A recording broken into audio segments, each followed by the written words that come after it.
Travel and Things, in association with Rugged Wear, Real People, Real Clothing, Real Solutions, presents In Conversation With. I'm your host, David Batsoffen, and my guest today from Senalala is James Steyn. James, good morning and welcome to you. Morning, thank you very much.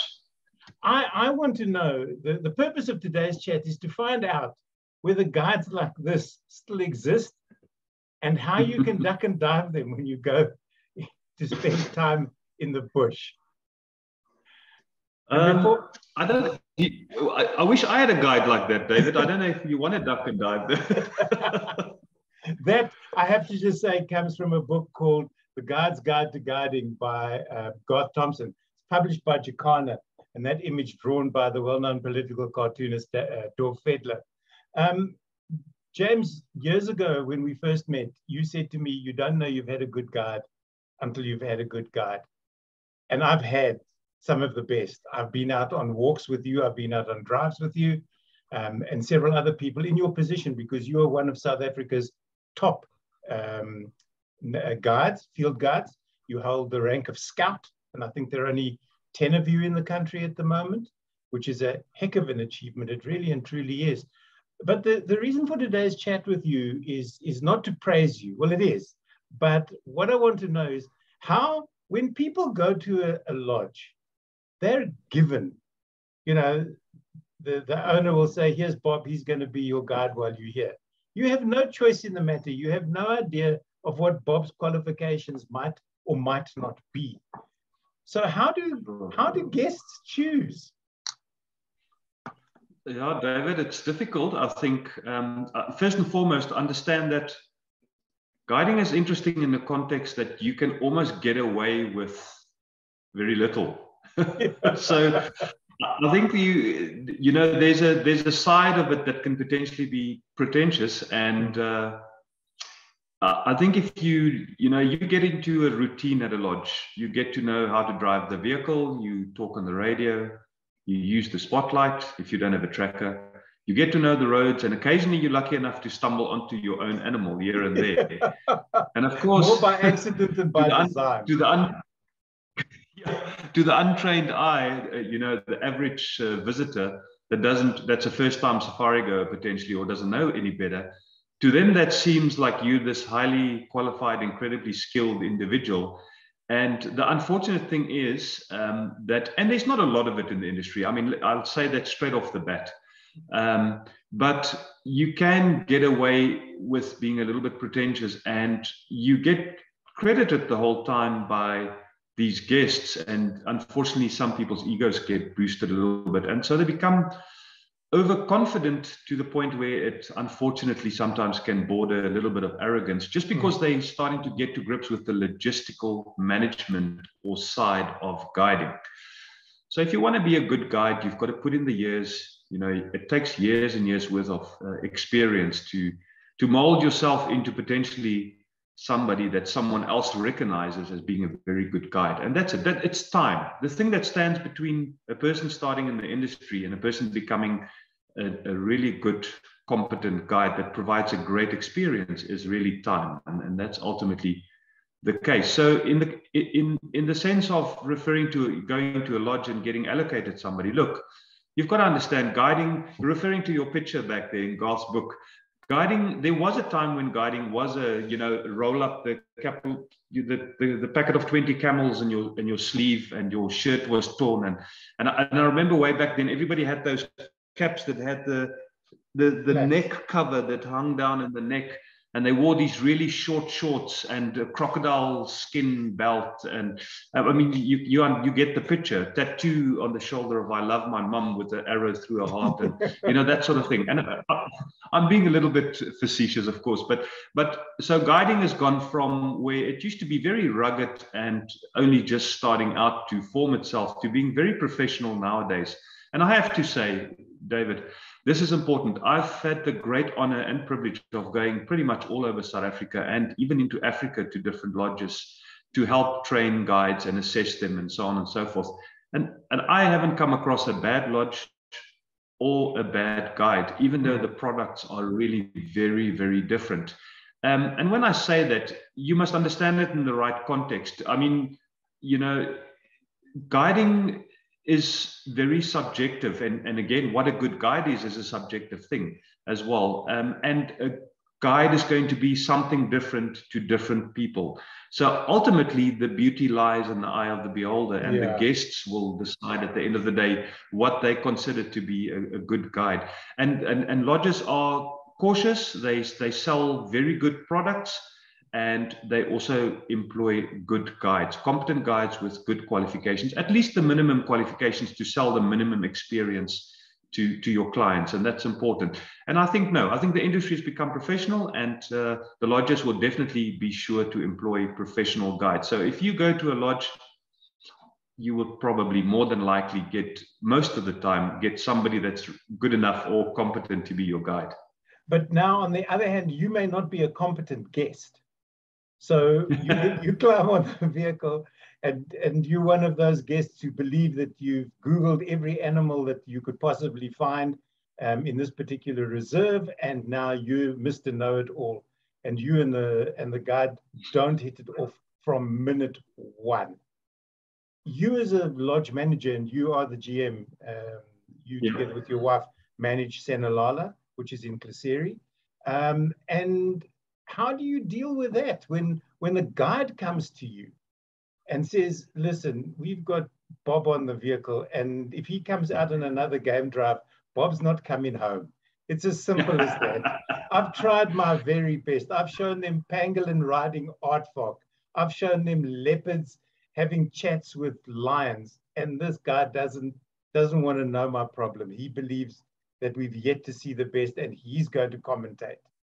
How does that work? Yeah, no, look, that can be a challenge. And again, I have to say, honestly, I haven't seen a lot of that happen. There might be slight personality clashes here and there. And in some cases, I do know that lodges will go the extra mile or put the effort in to try and match guides up with people. Have I heard of a guest coming to a manager and saying, we're not gelling with the guide, could you please maybe potentially give us another guide?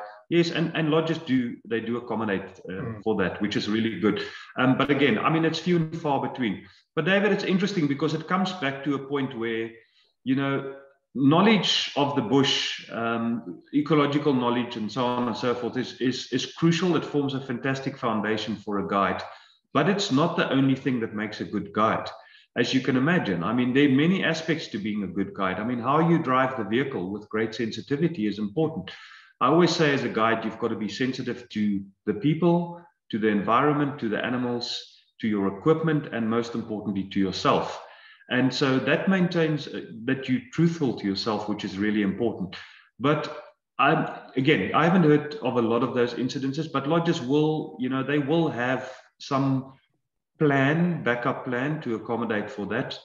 And we try and discourage guides from starting to develop their own personal feelings that they're not enjoying the guest that they have. And so, you know, I often talk to guides about this.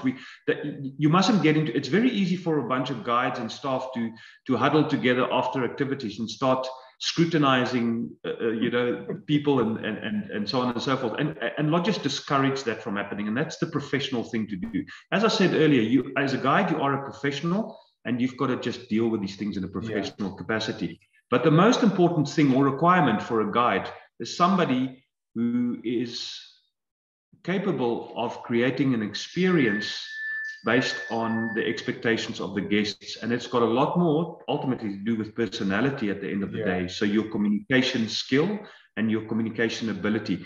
And that comes back to what we said in the beginning, where you actually don't have to be such a great experienced guide to wing a good experience for people. Because let's face it, the bush is very forgiving. It provides a nice backdrop. And I think the animals, I always like to refer to them as my colleagues. I think if my colleagues at the day, if they're accommodating towards what I'm trying to achieve, then all of us achieve it together. So good communication skills, crucial. How you use the little bit of knowledge that you have and how you give it across to the client. I mean, for me, that's most important. Now, also in this industry, there seems to be a lot of change. Most guides will stay at a camp 2, maybe 3 years. I think The longest guide that I've ever dealt with is at a camp in Madikwe, and he's been at the same camp for 14 years. And he knows Madikwe like the back of his hand. He really and truly does. And he provides a brilliant experience for the guests. But and most people will go on a safari, locals I'm talking about, maybe once a year. So they have a good guiding experience. They want to come back to your lodge and they go, look, we really had a good time with John.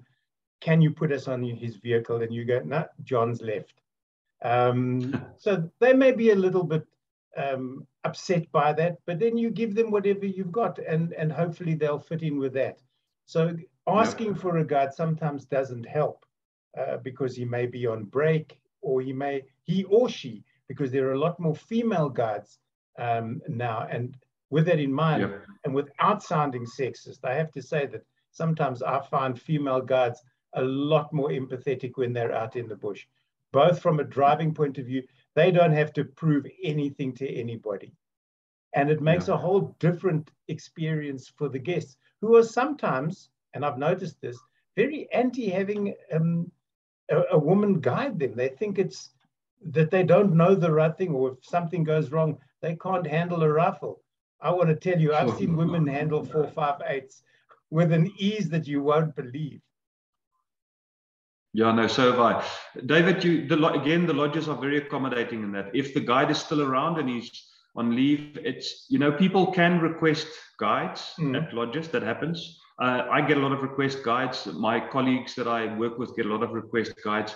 And I think it's a simple matter of looking at both parties' calendars and seeing if you can work it out. Right. But generally, the guides, again, are of such a good quality and standard that the backup guide or the person who fills in for the other person generally makes the people happy as well. So just on that front, I mean, I think it's pretty much covered.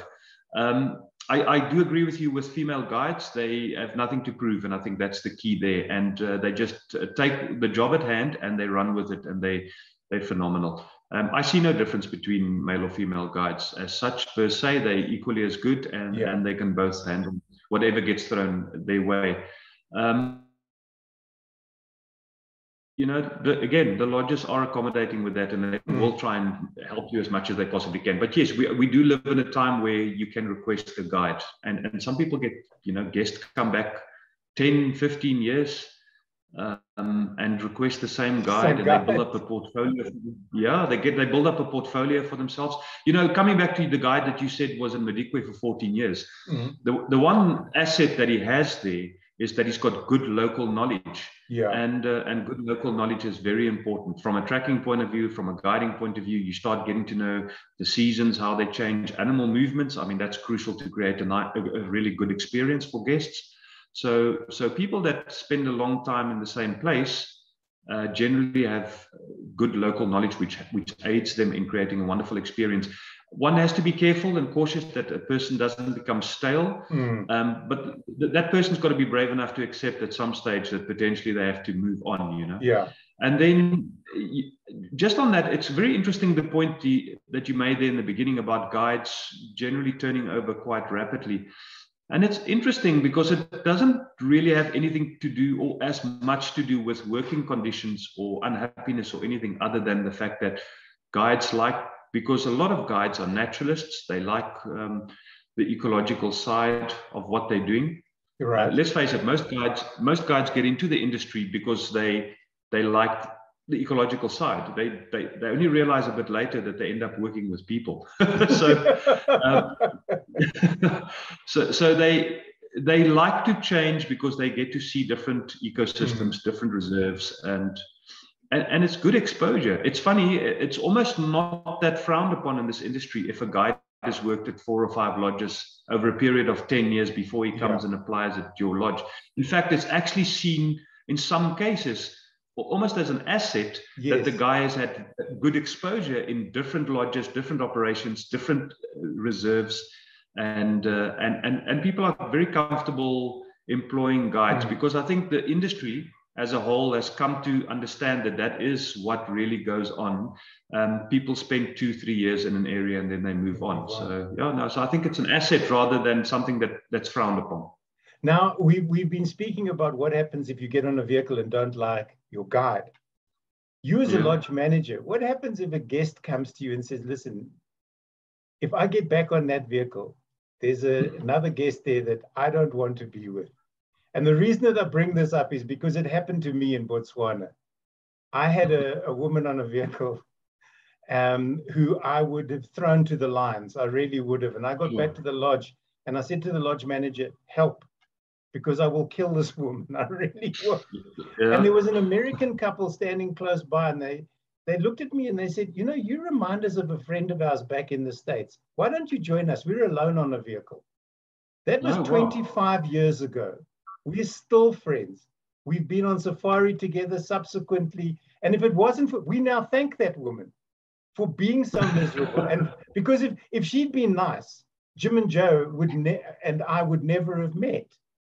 So Well, sometimes you've got to look for the silver lining, you know. Sure. Talk about destiny, yeah, if there is any. The universe sometimes puts strange things in your way. But have you had that? And then how do you deal with that? Yeah, no, you do get that. It does happen. And again, very seldom, believe it or not, it's not a common thing. I mean, that's you said yourself that this was 25 years ago. Yeah. And you haven't noticed it since. You may have heard of other incidences like that, but it hasn't happened to you. Again, it's very seldom that it happens. You know, David, it's important to understand, and this is a nice thing, that this industry, the activities that we provide and create in this industry for people generally brings out the best in people. And we're lucky in that sense, you know. Yeah, you do get the glasses half empty people every now and again, this, that, and the other, but it's few and far between. But again, their lodges are very accommodating, and they have got the infrastructure to support anything like that. So yes, they would move guests around. They would allocate them to another guide as maybe in a private vehicle. There is scope to do things like that. So again, it's not a big challenge.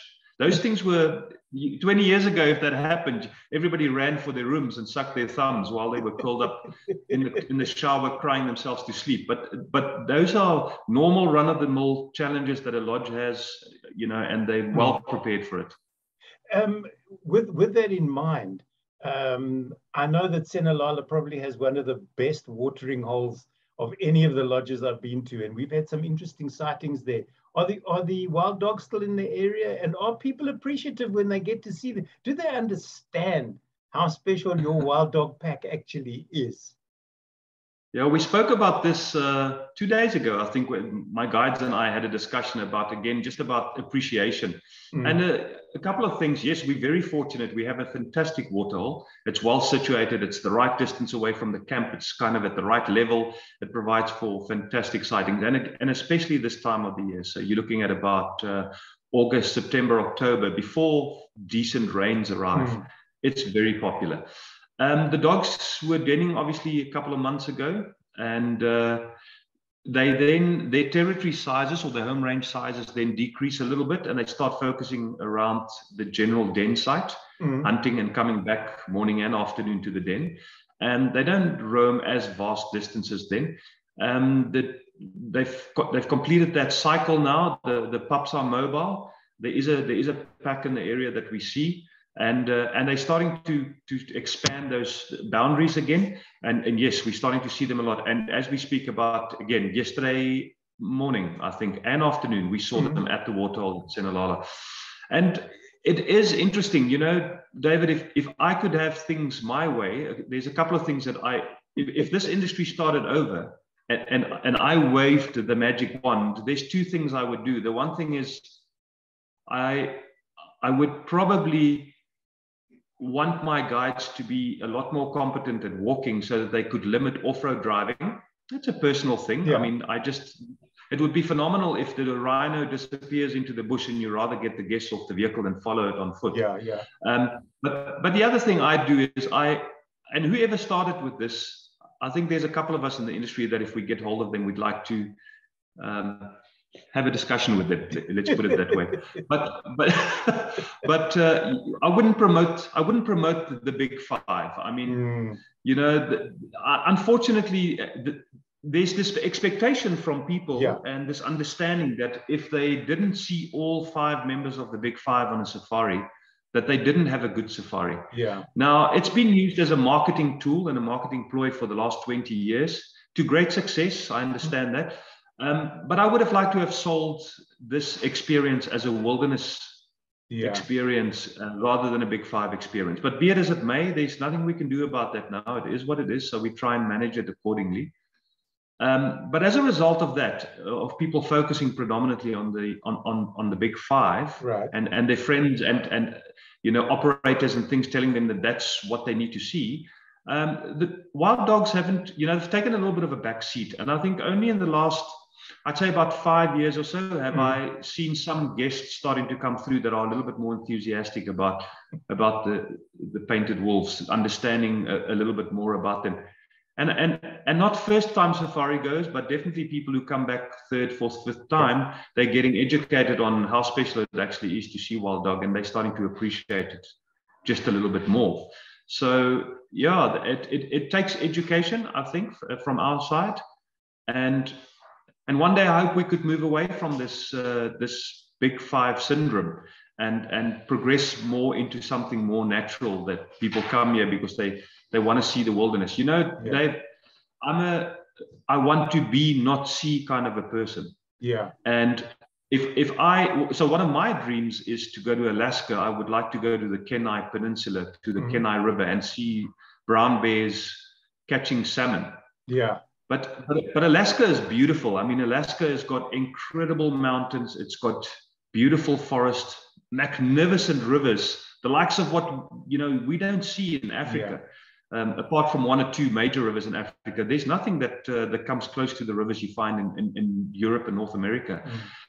And if I booked a trip to Alaska and I go there and I see the grandeur, because that's why I want to go. And I didn't see a bear, I wouldn't be disappointed. I'd still be happy to see and just to be there and see the other things, not necessarily just the wildlife.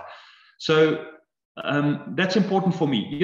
Just a final thing on that, which is, it's a bit of humor, but you won't believe this, but we on occasion, we get people that would send us an email and they'd say, we'd love to book at your lodge. Really, excited to come to Africa. But if you can't guarantee us the Big Five and Wi-Fi, then we're going to go elsewhere. So David, that's a classic. Big Five and Wi-Fi. The Wi-Fi is really important, Dave. And that's a classic syndrome of, I remember my parents used to or tell us this a lot as kids. You're cutting your nose to spite your face. Yeah, exactly. And that's it, because you don't realize how special this place actually is. And believe it or not, it's better than just the Big Five and Wi-Fi. But be it as it may, that's my opinion on that. No, I hear what you're saying, because lie on the ground and watch dung beetles pushing dung balls, and you get a whole different perspective. It's a crappy job, but somebody has to do it. And at the end of the day, dung beetles are part of the environment. James, in wrapping up, I know that lodges do prep. They know that guests are coming. They do their homework. They make sure that everything is right. So when the guests arrive, they can say, hello, Jane and Peter, or whatever the case might be, and then take it from there. Do you believe that guests should do prep work as well, so that when they arrive at a lodge, they've done their homework and they know, yes, it's a Big Five, but there's a possibility that they'll see an aardvark, or just be nicer people when you get into the bush. Leave your suit and your tie at home and just be the person that the lodge would like you to be. In other words, somebody who's come there for an experience will accept whatever you offer them, good, bad, but never indifferent, and just enjoy it and take that experience away with them. Yes, sure. 99% of guests to lodges are nice people. I don't think that nobody will dispute that. Again, it comes back to what I said. This is such a nice environment to find yourself in that it generally brings out the best in you. So yes, David, it's very important for guests to prep themselves.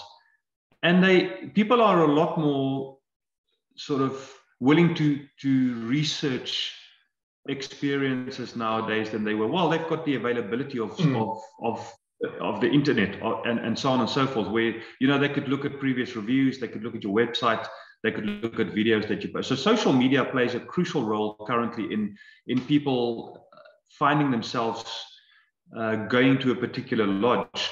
And I think they do so much good research that they do come well prepared. Good. But saying that, it's quite interesting.